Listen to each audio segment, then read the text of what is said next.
বিসমিল্লাহির রহমানির রহিম। সম্মানিত দর্শক, দেখতে দেখতে শেষ হয়ে গেল একটি বছর। কাতারে একটি বছরে ঘুরে ঘুরে অনেক কিছুই দেখতে পেলাম, তারপরও অনেক কিছুই যেন বাকি রয়ে গেছে।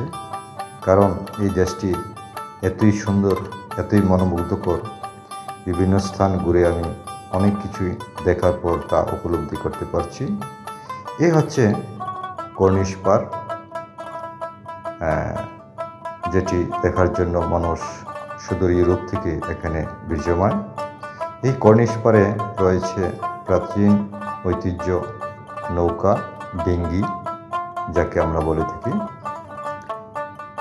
এর সৌন্দর্য বলে শেষ করা যাবে না। মনোমুগ্ধকর পরিবেশ, অত্যন্ত আরামদায়ক একটি জায়গা। কর্নিশ পাড়ে রয়েছে ঝিনুক, সাজিয়ে রেখেছেন সুন্দর নিদর্শনের জন্য। এই কর্নিশ পাড়ে যে নৌকা দেখতে পাচ্ছেন, ডিঙ্গি যাকে বলা হয়, এই নৌকাতে মানুষ চড়ে ঘুরে বেড়ায়।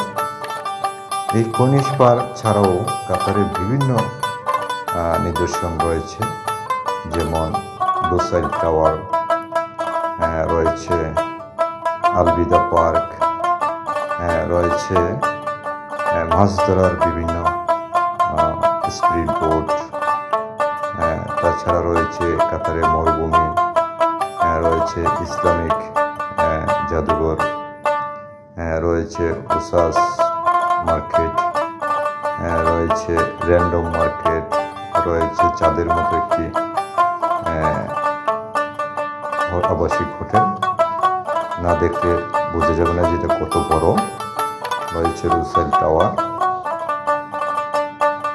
এছাড়াও রয়েছে লুসাইল স্টেডিয়াম,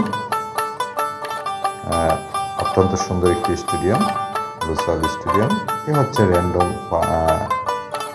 মল, এ হচ্ছে লুসাইল স্টেডিয়াম।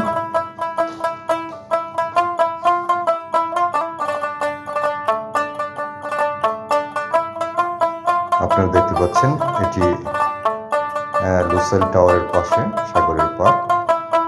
মূলত কাতারের তিন দিক দিয়ে সাগর, যেদিক দিয়ে যান না কেন তিন দিক দিয়ে সাগর, আর একদিক দিয়ে হচ্ছে সৌদি আরবের বর্ডার। সৌদি আরবের পার্শ্ববর্তী দেশ কাতার। পরিষ্কার পরিচ্ছন্ন সৌন্দর্যের দিক থেকে কাতার অন্যতম। সব মিলিয়ে বলা যেতে পারে এটি একটি দ্বিতীয় ইউরোপ। এখানে কাতারের প্রধান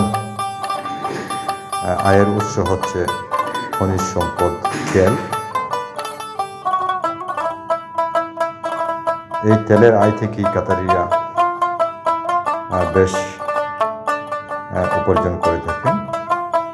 রয়েছে এখানে সুক ওয়াকফ একটি মসজিদ দেখতে পাচ্ছেন, অত্যন্ত নান্দনিকভাবে সজ্জিত, চমৎকার।